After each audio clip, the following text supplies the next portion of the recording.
একজন ইলেম কালাম কম, যখন ওয়াজ করতে যাইতো লক্ষ্য করতো যে সেখানে কোনো আলেম আছে নাকি। আলেম থাকলে অল্প কথা বলে শেষ করে দিত।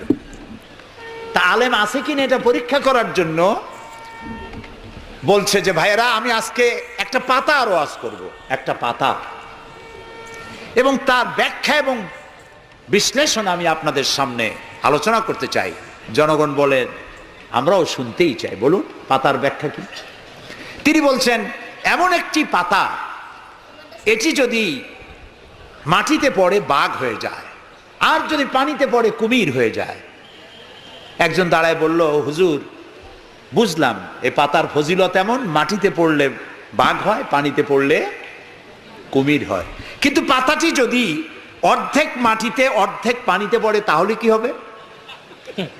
উনি বুঝলেন যে এখানে তো আলেম আছে, কাজী আমার ওয়াজ এখানে শেষ করি। ও আখির দাওয়ান।